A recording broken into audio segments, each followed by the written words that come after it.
with a focus on environmental issues. Susan, can you hear me all right? Yes, I think we're good.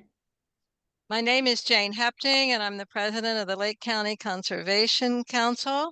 I'll be the moderator this evening. We ask that everyone stay muted unless we ask you to unmute. LCCC's general membership meeting will be held right after this forum, and everyone is invited to stay for that meeting.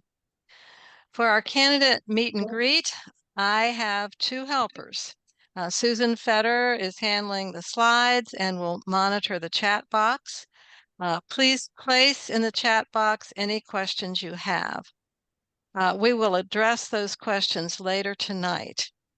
Also helping is Catherine DeYoung, who will be our timekeeper. We invited 14 candidates to this event. We chose the offices that can pass laws and ordinances that affect our natural environment. Our November ballot will have congressional races and state races, but no county commission races. For candidates who have a scheduling conflict tonight, we invited them to submit a video, and we do have one video from one candidate. At this point, I'd like us to look at the district map so you can see which districts you live in. Susan, we're pulling that up. First one is our congressional map.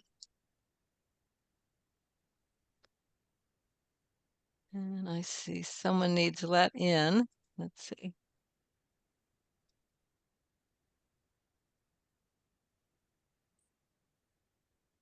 The congressional map, you can see we have two districts, District 6 and District 11. So you might want to take a look at that. You can see 11 is the southern end of Mount Dora, plus what we call kind of South Lake, starting from Fruitland Park, I guess, all the way down. It's drawn in kind of a weird way. Michael Waltz currently represents District 6, and Daniel Webster currently represents District 11. Both are running again.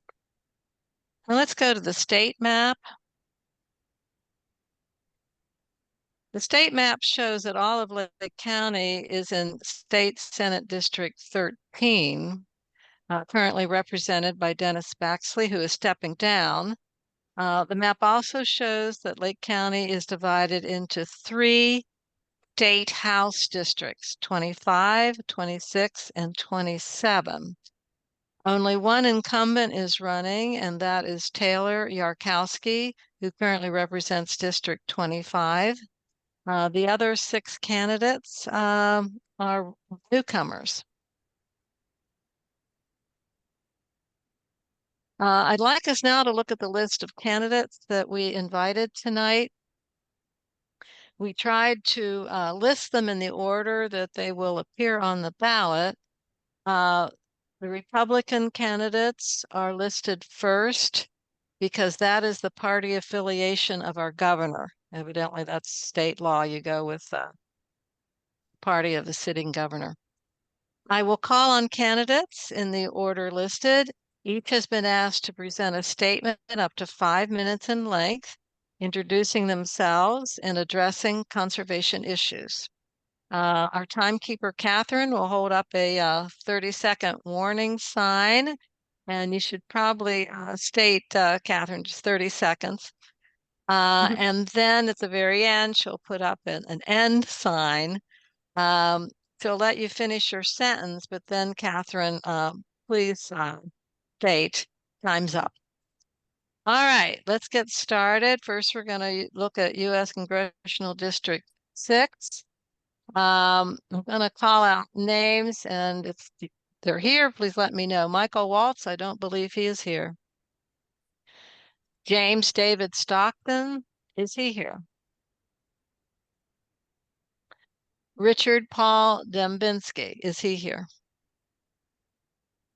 All right, we're going to go on to Congress District 11. Daniel Webster, is he here? How about Barbie Hardin Hall? Is she here? Yes. Barbie, welcome. Hi, everybody. So yes, my name is Barbie Harden Hall. I am your Democratic nominee for Congressional District 11. I am also a lifelong born and raised native of here in Lake County.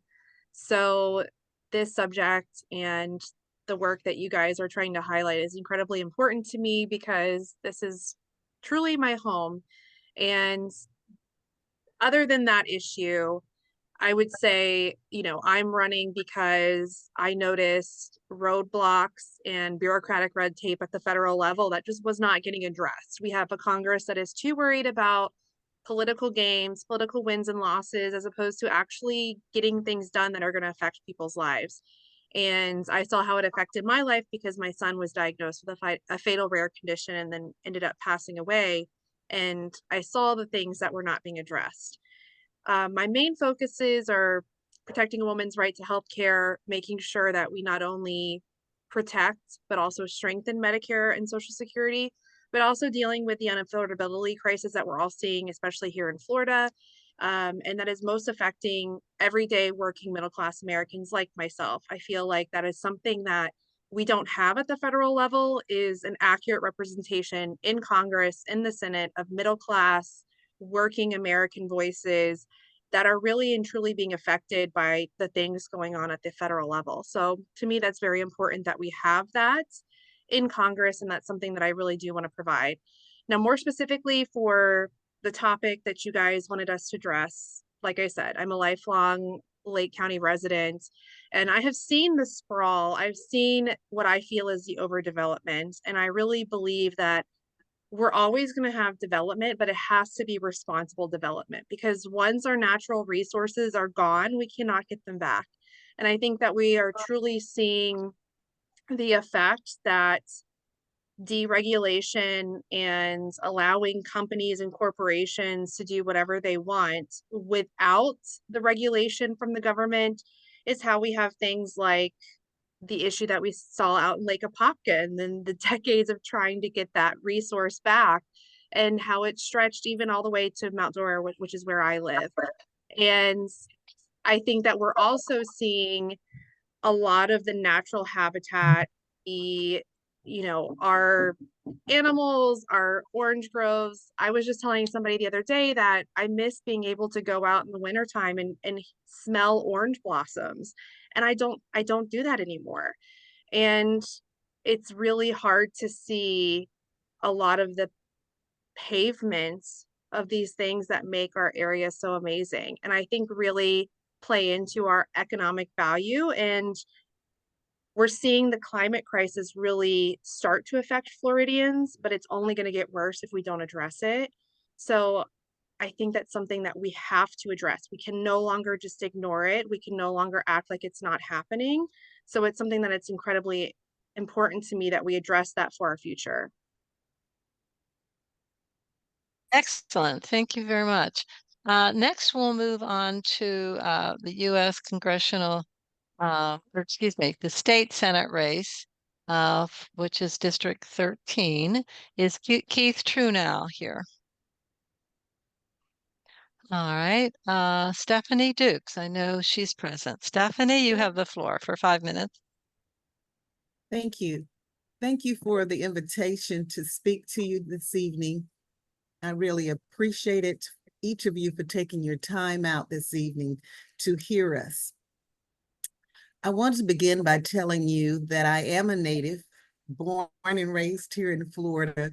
I've traveled over the country, and there's no better place than to come home to Florida, to live, retire. I went to school in the next county over, Polk County, raised in a town called Mulberry, little phosphate mining town. Back in the day, it was known as the phosphate capital of the world. Over time, because of the environmental studies, it began to know that it wasn't quite the best thing for our environment, but it was known at the time for the capital of the world. I graduated from the University of South Florida and went on to Florida State.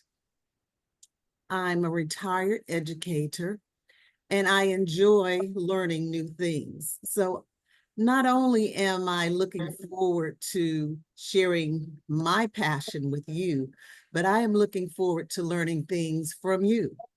As representing you at the state level, that's exactly what I want to do, represent you, not to do like most businesses do. Take their ideas, give them to the legislators and say, here, push this bill through, push this legislative issues to, and not really consider you, your thoughts, what it is you want to do. I grew up in a town where children was told to go outside and play because the sky was blue, the grass was green, the trees was green, and they could breathe. Men were up under the tree and they played a game that all children learn to play, particularly called dominoes. But they watched over the children who were playing in the streets. Why? Because the environment was good. We see very little of that today within our community. That is why I am concerned about the environment. We should have places like that where the children can play in the parks and be able to breathe easily. Thank you, and I want to work with you for your ideas to make sure Florida stays clean. Thank you. Thank you. All right, moving on to State House District 25 is Taylor Yarkowski here tonight. Fody Merritt, I you am have the here. floor. Thank you. I am Go here, ahead. and thank you for your invitation. I appreciate it. I didn't know how forums go because I'm new in politics. And what I did was I prepared a statement for you guys tonight. If you'll allow me to read it, will that be okay? Absolutely. Okay. My name is Fody Merritt Jr., and I'm running for state representative for HD 25. Environmental issues are definitely on my agenda. Global warming has gotten out of control and needs to be addressed. Our trees need to be preserved for the contribution to human survival and land preservation. Overcrowding of our neighborhoods has got to stop. Our animals are being forced out of their habitat and have nowhere to go.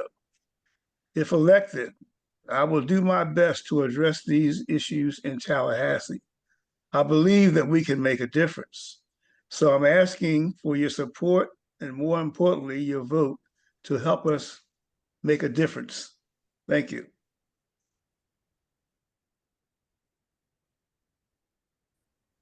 Oh, Jane, wait, I muted you by mistake. Please unmute. There. Okay. Can you Did hear me everyone hear now? me? Yeah. Thank you, Fody. She couldn't hear me. Okay. Okay, it's time now to move on to State House District 26. Is Nan Cobb on tonight? Okay, Jackie Arndt had an emergency family matter, but she did a video, and so we're going to show that next.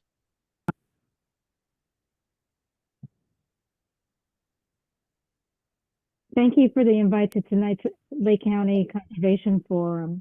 I'm sorry I couldn't be there. My name is Jackie Arndt, and I'm running for Florida State House District 26.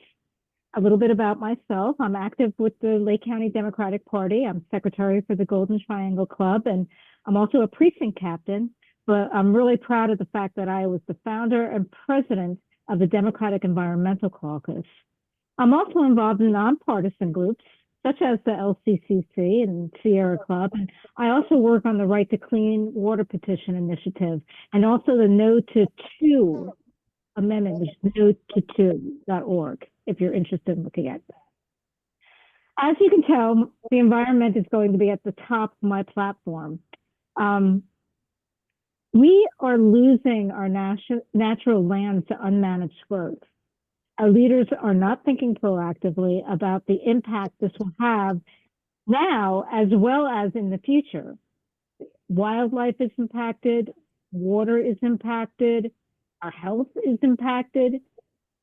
Lake County offers tourism through outdoor activities like fishing, hiking, and camping. And this too is impacted by the uncontrolled growth and the incursion into protected land. Our infrastructure also is not in place to handle the load of the amount of new homes, roads, schools, services, and water. They are all impacted. And as I learned from the LCC, the rural protected areas are also being given up to taking by annexation or the disregarded by our leaders. They disregard the currently in place zoning and land usage for the rural protection areas. I don't believe that the environment should be compartmentalized into just one bill or discussion by the legislature. You know, there are many issues that will be discussed this evening, and they do occur because the environment is not taken into consideration when legislation is discussed. Too many of the leaders look at the money to be made or the offerings that can be had from businesses and developments that cause the problems. I want our future generations and their future generations to have the same opportunities that we had in enjoying our natural lands, of seeing a deer or even a bear in the distance, of seeing our county, our state, and be respectful of the land, the air, the water. This is all essential to us. My husband and I moved here from South Florida. We both fell in love with this area. If you're from New England, you'll agree with me. It looks like New England, but there's such a southern charm to it. We just fell in love with it, my husband and I. And we were so happy to get away from the asphalt and the concrete and the ubiquitous subdivisions and mainly to know that our son will grow up enjoying the outdoors, which we did through our time with scouting. But nowadays, it's too hot to be outdoors, and a lot of the outdoors is disappearing. So we need to start acting smartly. We can implement smart growth into our planning. I believe we can be a shining example for the rest of the nation. We can have clean solar and wind energy. We can have green infrastructure, and we can have sustainable growth. I will bring these doable ideas to Tallahassee. Aren't you ready for a change? Well, if you are, I hope you will support me, Jackie Arndt, this November so I can get to work as your representative for House District 26. Please visit my webpage at JackieForHD26.com. That's Jackie, the number 4, HD26.com. And you can read about future issues that I'm concerned about. Thank you for your time, and thank you, LCC, for allowing me to speak. Thank you. Okay, next up, Senate District number 27 is Richard Gentry on the line. Moving on, Andy Ferrari, is he on the line? Dennis Michael Simpson, I know you're here. And you should be unmuted, Dennis. You need to unmute. Dennis, can you unmute? There we go. Hi. Well, I was unmuted. Yes, thank you for hosting this. Thanks for inviting me. I'm glad to be here. I am going for the Florida House representative of District 27, which makes up part of Western Volusia, Northern Lake, where I live, and part of Marion. There might be a sliver of Sumter or something like that, but that's pretty much the meat and potatoes of it. I did live in Volusia County until about a year ago. I somehow live in DeLand, but yet I am in Lake County. So I just made it, I guess, over the river. I'm right on the Ocala National Forest, so I get to deal with all the bears and the native locals. We get quite a few trash cans tipped over, to say the least. I do like the area. It's a big reason why I moved out here. The high taxes in Volusia County, the over policing that was kind of happening there. Lake County is definitely more laid back. You get to come here and there's just so much diversity from the county, from the southern part around Claremont to where I live in the northern part by the Ocala National Forest. It's just beautiful. And obviously we should preserve it. If you look at how Florida is growing and expanding, you know, Orlando is going to start pretty much smearing into Tampa pretty soon. And it'll be hard to tell where one stops and the other one starts. They're just going to keep developing. And unfortunately, I think it's going to happen to Daytona as well. They just keep buying up land. Everybody wants to come to the free state of Florida. We all understand why, but unfortunately, we barely have enough resources for what we're trying to do with whether it's traffic or water runoff and all the other problems that come when these people come down here and start developing. The overdevelopment, the underappreciation of what Florida has been for decades. People want to move here and kind of turn it into what they moved from. And that's not obviously what Florida is. Florida is very unique for very many reasons, and we should preserve it. I really hope that Lake County and especially my district gets a chance to try to be more natural, since we do have the Ocala National Forest. I'd like to be that oasis of development all around us that keeps expanding, and we just say, no, we want to be natural Florida. Thank you. Did I miss any candidates? Okay, next we move on to the question portion. And I have some questions that members of LCCC submitted online the last couple days. And the first one I'm going to direct to a congressional candidate. And I believe the only one we have is Barbie. So Barbie, you get this question. Do you believe in climate change? If so, what would you do to lessen the effects for the future of our children and our planet? Barbie, you'll need to be unmuted. Yeah, working on it. Yes, I do believe in climate change. I believe that it exists. And honestly, the very first step is having representatives admit that it's a problem.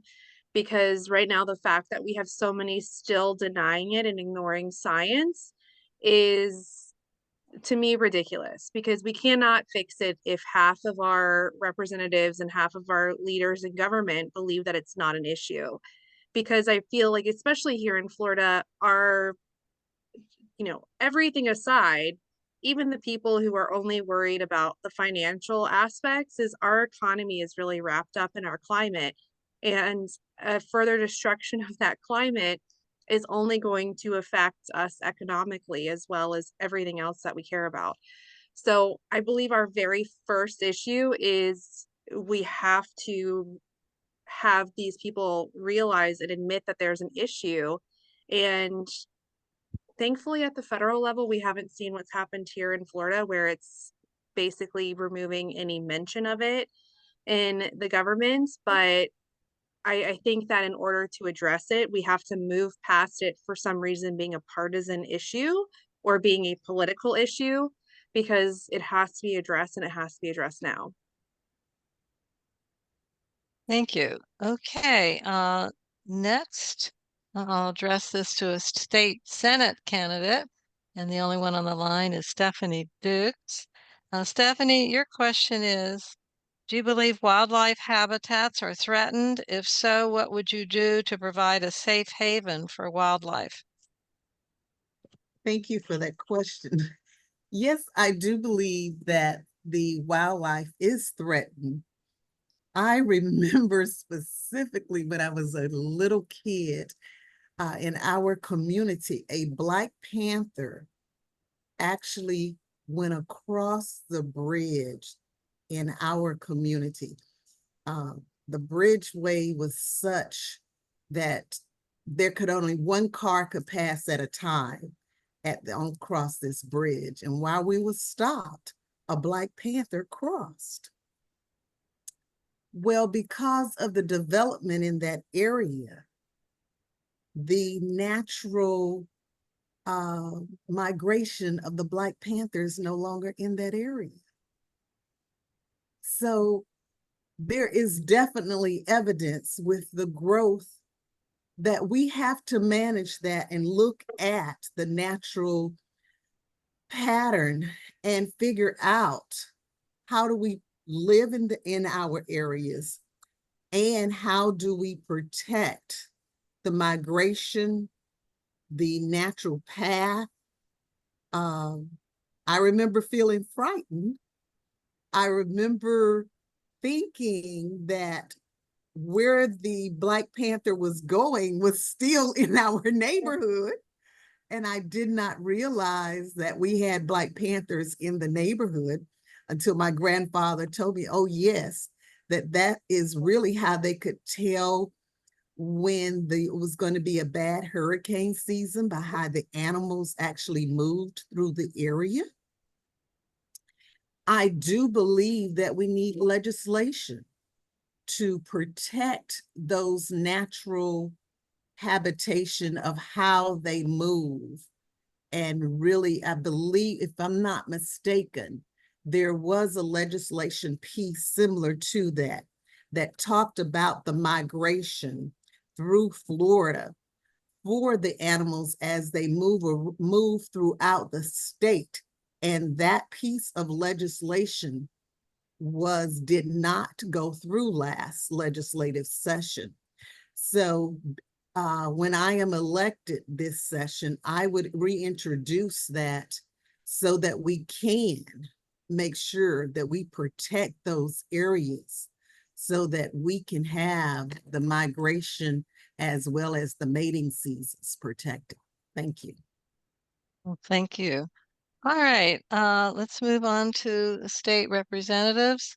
Thody Merritt, your question is, there's been a lot of information in the news about the idea of putting golf courses and hotels into our state park. What is your position on commercializing state parks?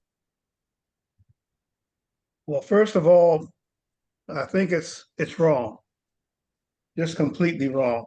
We need to preserve all of our state parks for what they're for animal habitat, growing our trees that we need to help us maintain the oxygen in the air that we need to breathe.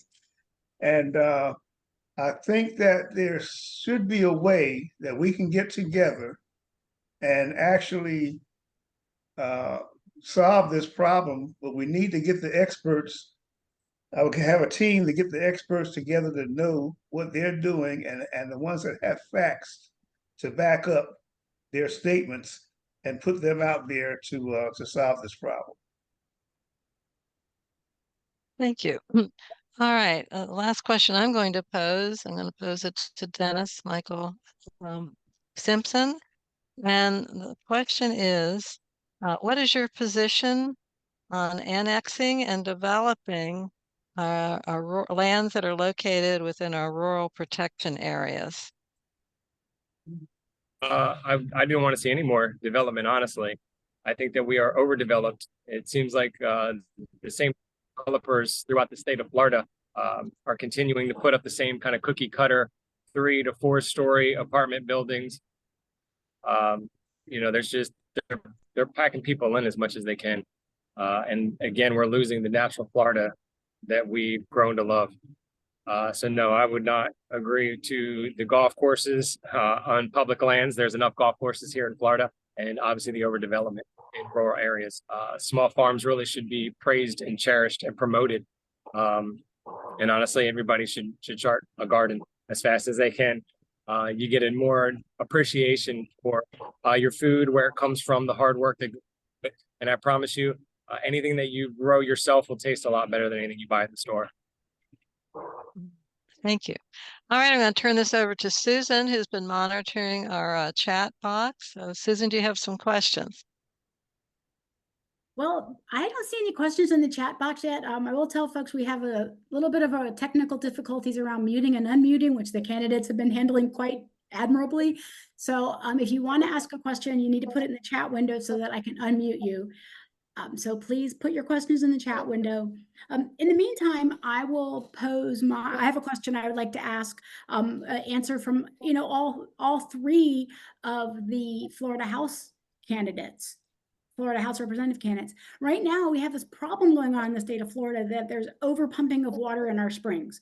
The Department of Environmental Protection and the Water Management District all issue every water withdrawal permit they're given. They were mandated 8 years ago to make rules protective of the springs, to protect our springs aquifer, our drinking water supply, and even importantly, all of the environments in the springs shed. Like if the spring shed around Wekiva gets lower, we lose the habitat for the animals. It's just a big problem. So it's a political roadblock. So can you take that question one at a time? I see, Dennis, you're still on the screen. Start with Dennis. How would you politically unblock that?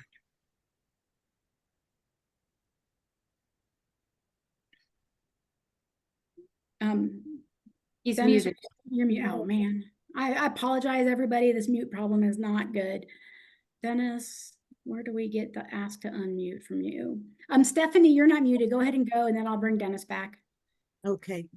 The first place what we have to do is gain control of the House and Senate again, because what has happened is the water companies that have obtained, they have big gun lobbies that have put the legislation on the floor to allow this to happen. So we've got to make sure that we have enough to overturn and put the legislation back in place, as well as make sure that, as many of you on this call know, make sure that our local boards, we stop having people interfere with decisions that they're making. So we start there. We start there to make sure we protect our resources. Okay, great. Thank you, Stephanie and Dennis. I believe that government should have full transparency. So if there are lobbyists, if there is anybody that's being paid, we should know about it. You know, you go into public hoping to serve the public. It does not seem as though that is the case anymore, which is why I'm glad to be a third-party option. It seems like a lot of the uniparty decisions that kind of happen between Republicans and Democrats, they disagree on social issues, but they back 99% of the fiscal issues that are there.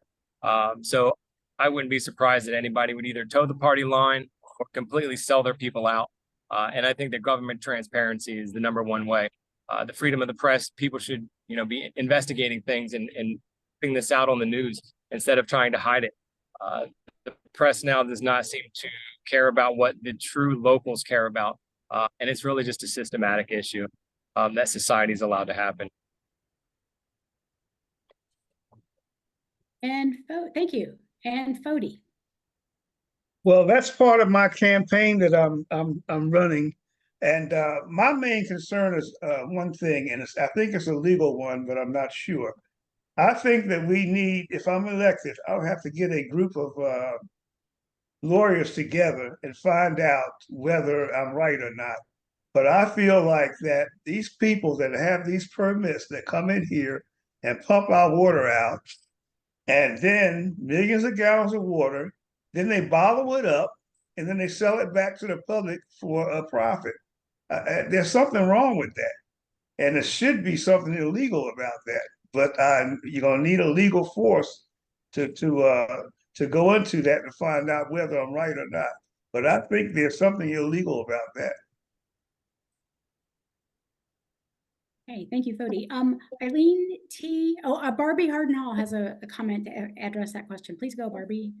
Now, the question was specifically statewide, but I think it also goes back to we need really serious campaign finance reform, especially with Citizens United. We have all of these corporations, we have all of these special interests, and they're allowed to basically write blank checks to promote their own benefit.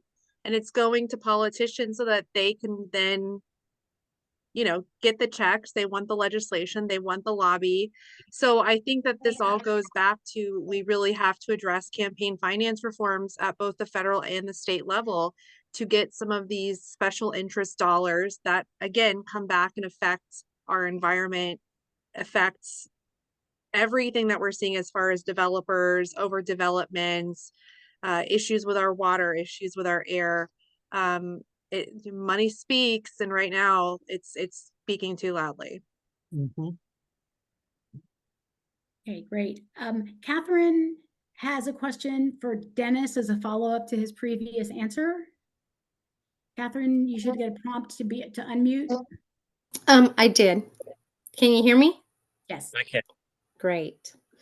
I live in Lady Lake, so we just had this huge fight that lasted a year long here at Grand Oaks. Did you hear about it? No, I'm not aware of that. Wow, it was all over the news. It was a gym. It was the equestrian center actually in Lady Lake. So I'm kind of confused, I guess, because I didn't see your name on our website or anything else, but there's a big fight going on now with the Legacy Group in Yale and the Lake 100 at Hammock Cove, which is on Lake Griffin. And that's going to be 1,000 homes. But the Grand Oaks one was 895 modular homes. So I don't know, maybe that I'm going to be as nice as possible, that if somebody runs for any kind of election, that you need to know what's going on around you. And I never seen you. Yeah, I've just moved to the area. I follow politics, probably not as local ones as I should. I really did not get into politics to win this race. I am a third party candidate. I'm not taking contributions from anyone. I don't want anyone's money. It just seems as though no one is willing to say the things that are willing to be said. I see. In multiple different ways. And instead of coming together to talk about things, it seems as though they'd rather argue and blame people. So I'm trying to be hopefully a different voice of opinion to show that there are other parties, there are other options. I am fairly familiar with the way that the Villages is growing. I do work out there quite a bit, so I'm not surprised that there's a lot more development. It seems like every time I turn around, there's new subdivisions, new areas. Roadblocks years ago, not allowed to build and buy anymore. I don't know if the locals were just upset. Then, of course, they found a loophole where, from what I understand, they somehow partnered up with Disney to buy it through a third company and kind of just altered their plan and got the deal done anyway. So either way, it's pretty much, again, as Barbie said, follow the money, see, what's going on. Well, I've only lived here for about a year and a half, and I actually moved here, got all my stuff here June 18th of not this year, but last year from Indiana. So when I walked in the door here, I saw this right away. So I'm trying to learn about it so I could try to speak about it. And these women know that I have been reaching out in directions because St. John's Water District is far from doing their job. The Villages are taken over to the point of where that old section of it is actually, there's multiple sinkholes and homes are literally sinking. Okay. It's a hot Catherine, mess. do you have a question for one of the candidates, Catherine? Oh, I'm sorry. That's good. I'm fine. I Okay, just excellent. Thank want to you. know, I just want to know and make sure that when people run for any kind of election that they need to know their area. That's all. Okay, wonderful. Thank you. Eileen, you have a question for one of the candidates. You should be able to unmute. You've been asked to. Did you get unmuted? Let me find you. Who did you ask for, Susan? Eileen. Eileen? Okay. There she goes. Okay, great. Eileen, your question and who it's for? Whoever wants to answer it. And I had two questions. Currently, stormwater regulation requires 1 inch of rainfall to be retained and stored. But often our rainfall is way past 1 inch. So the rest of that rainfall is running off and going somewhere. how do you propose to adjust some of our stormwater regulations to help reduce the pollution and the flooding that's going to come?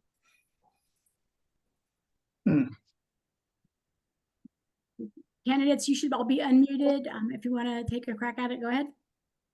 This is Stephanie. Well, Oh, go ahead, Fody. Odie was first. Yeah, go Well, Odie, then Stephanie. I was thinking about that a long time ago, and when I started thinking about it was when I was out in, I believe, Las Vegas or Nevada, and saw the shortage of the water of that Lake Mead going down. It's down about 20 feet from where it used to be, and I started thinking. I said, well, it seems to me within 20 years they could have run a pipeline from Nevada out to California, where all the wildfires come every year, and pump that water out there and store it, so when those fires come, they'll be prepared for it. But nobody seems to be thinking that way. That's a good way to take that excess water, run it somewhere where you're going to need it, and you know you're going to need it, and just store it there until you need it. Oh, thank you. Stephanie? Thank you. That's a very good question, because that has been a concern of mine when I look and see construction going on. And I think about that flood issue. And most concern is when we remove the trees that provide structure to the land. I am so worried that when we get that excess rain and do a hurricane, that we're going to have massive flooding, water, land wash away, that we seriously need to look very seriously at how are we going to retain the formation of our land. And I really don't see, particularly here in Claremont, when they began to took away the trees and they built all these retaining walls in the development. And it was very, very curious and interesting the way they did, like you said, how they did the flow of the drainage system. It was very, very interesting. So the first thing, although I know that city, and I have nothing to do with city as a state rep, other than, I mean, a state senator, legislator, other than being able to make state policy regulations that a city would have to regulate to. But that is a good concern of mine, because I'm afraid for what is going to happen to particularly a city like Claremont, when we have removed all of a good portion of the trees. And I don't think people understand that concept of how our trees hold together our land. So Thank you, Stephanie. Thank you. I'm going to interrupt the questions for just a little bit.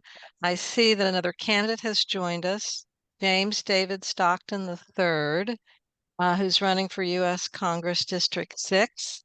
And I'd like to offer him an opportunity to make a statement.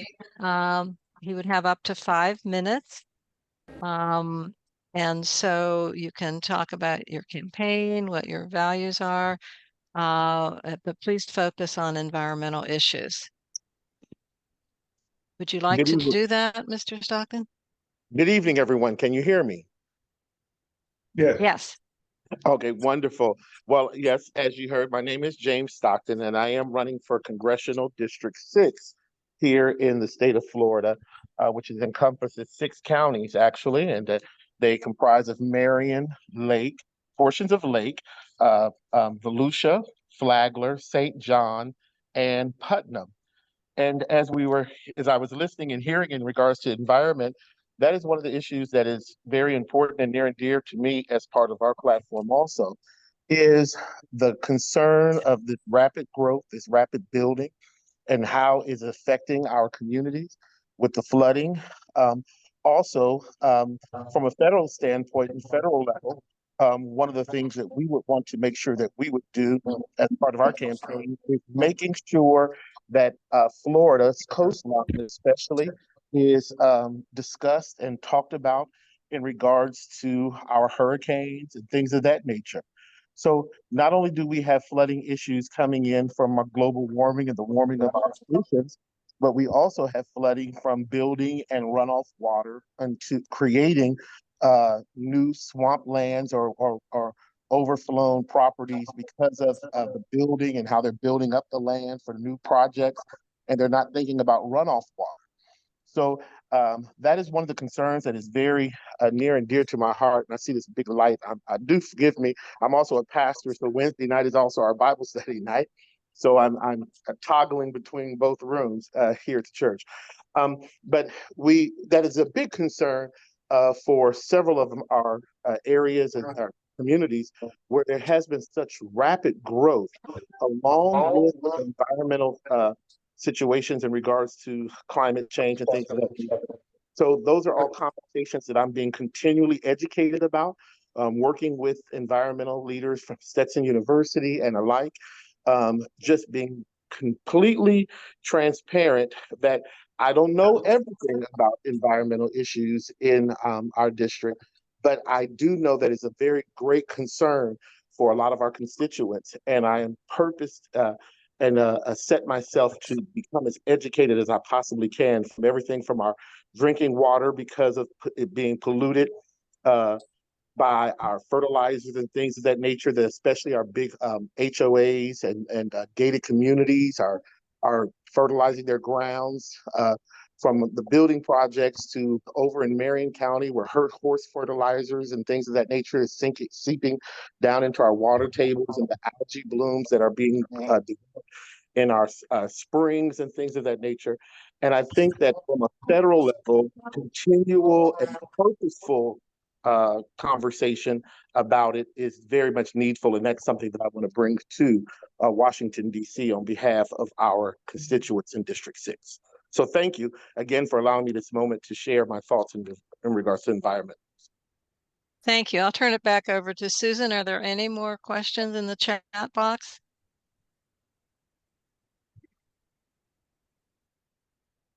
You're muted. Now I'm unmuted. Okay.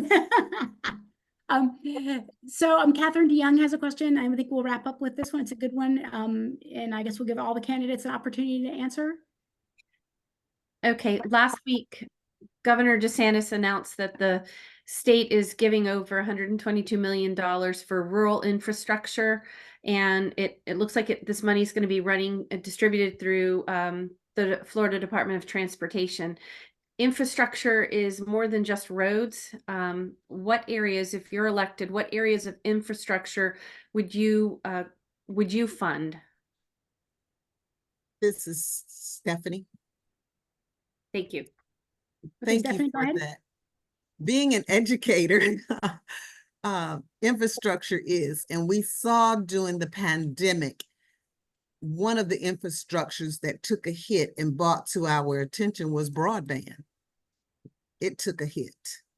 And we saw how it affected our educational system as well as our economic system for when our adults had to work from home and had to share the broadband system with their children. So that is one of the places that I would legislate for funding to go to, would be the broadband infrastructure system.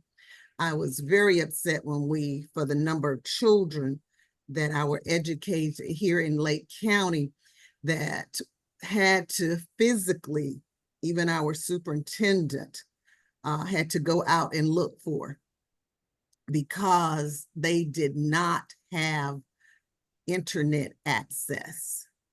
There was another county that had to actually take buses, and their solution was to position buses around the county so that their students would have internet access during that time. So my first push would be broadband. Thank you. Anybody else want to address that? Fody? This is Foley Murray Jr. speaking. And my main concern with the infrastructure are the bridges. I'm very concerned about the bridges. Florida is a very big state, and we have 1,000 bridges. And it seems like that bridges are the last thing to be looked at, and there has to be an accident or something to bring their attention towards our bridges instead of reinforcing them as we go along. I think one of our main concerns would be to get people out there to inspect these bridges more often and to repair them rather than have to build a brand new bridge every 3 years or every 4 years. Thank you. I also have an answer to this. So I believe that funding came from the infrastructure bill from the Biden administration and our Congress. So to me, yes, people, when they think of infrastructure, they think of roads, they think of bridges and all of those things that are incredibly important. But we also have to think about the things that America as a whole is really lagging behind. I don't know if anybody's rode the Brightline before, but I recently did for the first time and it was incredible. And I was thinking, this is an environmentally friendly way that we can use rail that is already there, but update it and get cars off the road, solve parking issues and things like that. But I also think that we have to address things like our water systems, our electric grid, and really update those in ways that is environmentally friendly with issues like solar, and has us being unreliant on outside issues or things that are just going to make our climate worse, but also making sure that we do it in a way that's secure, because I do think that cybersecurity is going to be an incredibly, it already is a major issue in the US, and it's going to be cities and counties and things like that. But I think those are different ways that of addressing infrastructure than just like the ways that we automatically think of. Thank you. Any other candidate want to tackle that one? Yeah, I haven't chimed in yet. This is Dennis Simpson, District 27. I do believe that the Sun Rail should be improved. We should definitely be encouraging people to ride the rail. I've seen other states that have implemented very similar systems. They've had, parking lots where the Sun Rail was either free or cheap to encourage people to be able to park there and almost carpool into, the city or whatever, to at least cut down on city traffic. So we should definitely be supporting that to try to cut down on the roads, how many people are actually coming here. It's tough. I know a lot of people want to take their own vehicle, but we've got to incentivize people to take public transportation more. I mean, we're paying for it, so let's try to utilize it. I think renewable energies such as solar are also a big deal. I personally would like to see where homes get their own personal solar and actually run most of the stuff in their house off of a 12-volt car battery, or something, maybe a little bit more sophisticated than that. But a lot of the things you plug into your home, they have that big black pack that plugs into the wall. Well, that pack takes that 120-volt AC and converts it down to 12-volt DC for your TV, your game systems, a lot of other things. Only your very power-hungry appliances like an air conditioner, your oven, your dryer, really need more power, such as an AC system. So as long as you're charging those batteries, a lot of things could be changed over to DC voltage to keep it local at your house, and then you're just using the 120 to keep it charged, and again, for your larger appliances. So we really just need to take a step back from how we do things and realize that maybe there is a better way.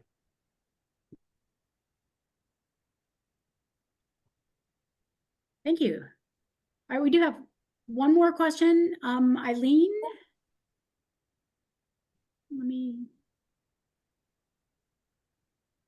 unmute you. There you are.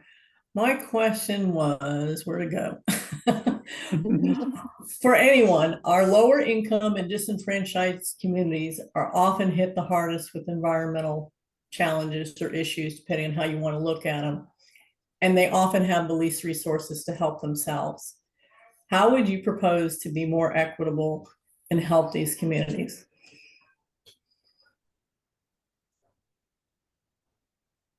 State that question again for me.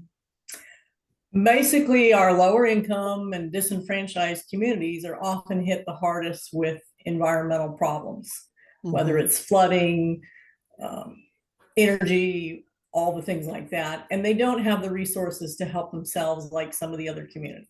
How would you propose to be more equitable and help them be able to deal with these? Have fair legislators. I mean, the funding is there the majority of the time. We just have to stop being prejudiced about the zip codes. The real simple, even with our, when we look at our funding for the education system, when we look at a lot of our funding, it's done, we are prejudiced with the zip codes. And that's the thing. Even when we look at, let's talk about what Dennis just talked about, the renewable energies, the housing. We talk about affordable housing for the infrastructure, for examples. Homes should be, the newer homes built in such a way that, other news, veterans have been canceled. Built in such a way that they can afford to buy the homes where they can buy a vehicle with renewable energy, so that it has the battery charger for the EV vehicle already in the garage. Okay. And most of them I'm seeing in those communities as I'm knocking doors, these new homes don't. They don't even come in with that available as an option. And it's because of the zip code. It's not even an option. Thanks. So Thank you, I Stephanie. think it starts there. Very good. Does anyone else want to take a crack at that one? Yeah, I'll chime in. Okay. Yeah, the lower communities, they do get the least representation. They don't have, big money backing them. So unfortunately, they get tossed around to either try to help a new district when things are remapped or rezoned, or they are piled in somewhere else for another reason, just to make the statistics fit whatever narrative government may be trying to push for that. And unfortunately, they are usually at the chopping block. They're the ones that have almost given up on the system completely. They really don't even try anymore for fair representation. They've just been marginalized for too long. So unfortunately, we do need to try to help that class reach better. And I think that the way that the school choice is coming around, we should definitely be incentivizing micro schools. So that way the money follows the child. They don't have to go to the same school that they want to. They can choose a school. Hopefully the Sunrail that we just talked about, maybe because it is a lower income area, maybe the real estate is a little bit cheaper and we can put one of those parking lots and they can have better transportation to get to some of these other places. But obviously a lot of the money that's tossed around Tallahassee or locally for development, they look for gentrification. They're looking for those lower income communities. And unfortunately, a lot of times they try to make them worse to drive the prices down, to buy it up and make more money. Again, follow the money. There's a lot of corruption around and we need to weed it out. I think piggybacking off of that, yes, we need representation that actually understands what working and middle class families are going through, and not people at the top that have specific bank accounts or stock portfolios controlling everything. But I also think that we have to have people that move away from the idea of it's a handout, or you're disproportionately helping people that maybe don't deserve it or are undeserving. And I think that that's the viewpoint that a lot of our representation has, because in their mind, if you're a corporation or if you're ultra wealthy, it's a deserving thing if it comes through a tax preparer or if it comes through the IRS and you get a benefit that way, it's okay. It's you, that's great. That's good business. But if you're somebody on a lower income level and you get help or you get some kind of assistance from the government, then it's because you're not working hard or it's because you're not doing something right. We have to move away from that idea that people in a certain area or from a certain background or class or however you want to say it are undeserving of certain things or not working hard enough. And I think it is something that has to be addressed. And the first way to do that is to change who represents us and stop allowing people that have been privileged their entire lives from being the only voices and the only people that are making these decisions. And I would like, if it's all right, I would like to, this is James Stockton. I'd like to chime in a little bit also on what the two previous individuals have spoken of, because we also have mechanisms from the federal level in the Office of our Housing and Urban Development. A lot of times people think housing and urban development is just for low income housing. But if anyone who has had an opportunity to really talk to those that head up HUD and actually spend time in understanding their overall mission, it is to face and to deal with some of the very issues that we're talking about tonight. Case in point, like the state of Florida gets Sadowski funds for the building of low income housing. But as we've also said, depending on who's in Tallahassee, the distribution of how those funds are utilized. So we have to have people who are equitable in their thinking and mindsets about these funds and these services in position that we can leverage these dollars in the best ways that we can for our constituents. Because if we don't have people in at the federal level or at the state level that understands that there are already these offices that are tasked with these assignments and to utilize their funding and their resources and their reach appropriately, we will continue to have these conversations in regards to environment, infrastructure in the communities that are so many times overlooked, because HUD has the ability to reach actually everything that we've talked about on tonight in regards to environment, infrastructure, things of that nature for the downtrodden communities. And so we really do have to have different mindsets in office that can look at these the things that we already have before we go in and start creating new things. Look at what we have, streamline them, correct them, fix them, make sure those funds are going where they need to go, and then turn around and see what can the community then build around it. But there are those structures already in place. We just need the right people in office to utilize them. Okay, thank you. I'm afraid that's all the time we have for this evening for this forum. I want to thank everyone, the candidates and also all the attendees. And I just want to make two quick announcements. One is Lake County Conservation Council urges you to vote no on Amendment 2, which is the right to hunt and fish. It's way too broad. It's kind of a dangerous amendment. And then, so that's no on the right to hunt and fish, but yes on the referendum concerning the conservation land bond. So the other thing is we're going to go right into our general membership meeting. It should be a quick meeting, maybe a half hour, where we do some business to attend to and some important things to announce. So I hope everyone's invited to stay on the line for that. Okay. I'd like to call the meeting to order. Jane, stop the recording. Okay, let's stop recording.